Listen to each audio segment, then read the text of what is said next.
It's Claudia, Antony, Zompa, the editor of theBrideScoop, with our food editor, Tatiana Abramova, also known as the Gourmet Rambler.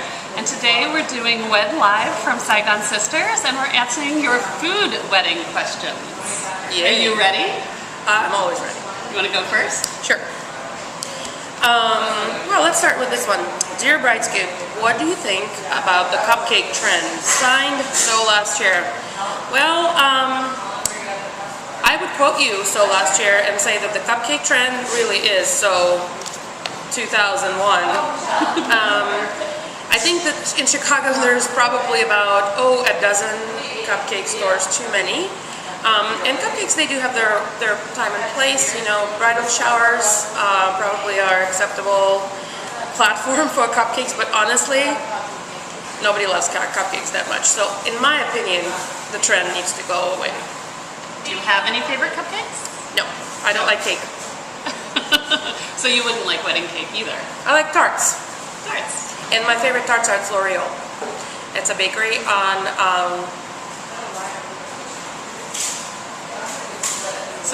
So if you don't like wedding cake, would it be acceptable to serve a tart instead of a wedding cake?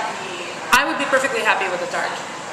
Personally, I would want a fresh fruit tart instead of a wedding cake anytime. Any day. Yeah. All right. So, dear BrideScoop, how should we pick our hors d'oeuvres for our cocktail reception?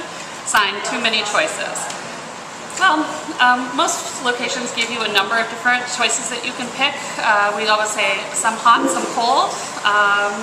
And then we like one food, or one meat, one seafood, one cheese, one veggie, and one wild card. So that kind of hits everybody. So your vegetarians have something to eat, your non-cheese lovers have something to eat, and your non-meat lovers have something to eat. So one of each would be usually very good. I would agree with that. With the wheat allergies being as prevalent as they are now, that might be a consideration for you. If you have friends or family who are gluten intolerant, you should consider that.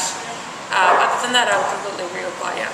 And the other thing too is if you're going to be serving things that are a little bit more unique or specialized, you really need to let the servers know that they need to be able to communicate that to the guests so they can answer any questions about anything that's unique about those hors d'oeuvres.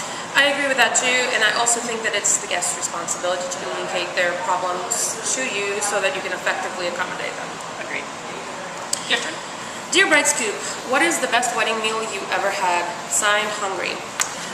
The best food I've ever had was at a Ukrainian wedding, and it probably had something to do with the fact that we partied for 3 days, but... And there were no adult beverages? Oh, none, except for the vodka bottles on the tables.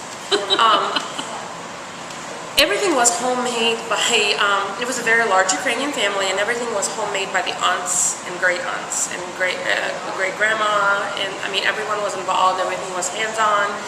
There were dumplings for days, and roasted meats and quail that the grandfather killed on one of his hunting forays. Things were very interesting and very freshly prepared. And this was in the Ukraine. Yeah, I was just going to ask if it was in Chicago. It was not a Chicago wedding. Generally speaking, the Midwestern weddings that I've attended have not had impressive food, in my opinion. Which is hopefully what we can help with through the BrideScoop here. Maybe give you some different choices or different things to consider for your wedding food. But yes, my favorite was the Ukrainian extravaganza. So if we had a girlfriend getting married, what would you like to see her put on the menu?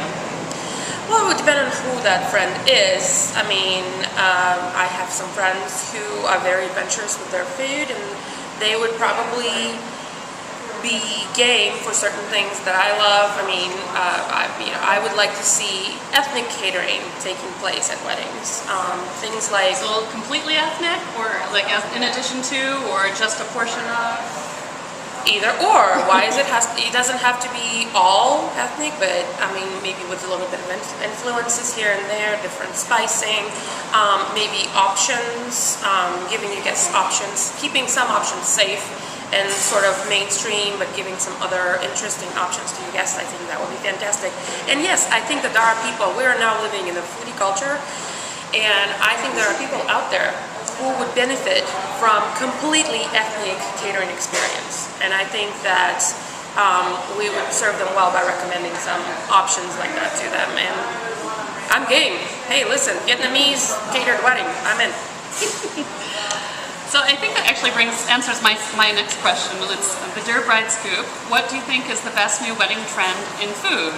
Signed, Foodie in Chicago. I actually think you answered that already by saying that ethnic is the new trend, and whether you do an entire menu that caters towards your ethnicities or the foods that you like, or if you just do an homage to the different heritage that you come from.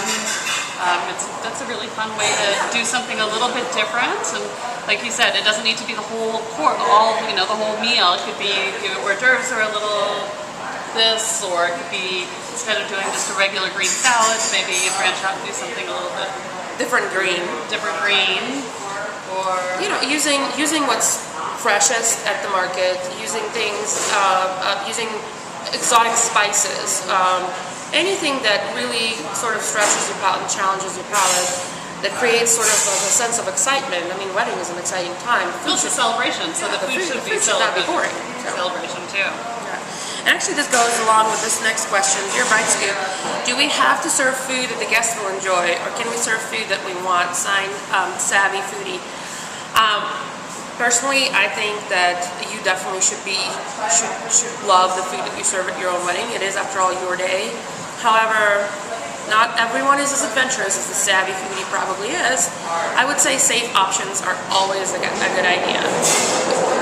Make some options exotic and exciting, and then, offer some, mainstream things for those who are not so adventurous with things.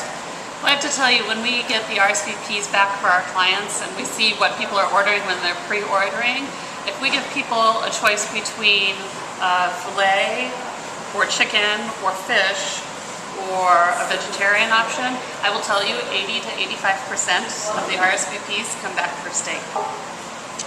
So serve steak. And then do a fun fish. And pork belly bow. That's what I say.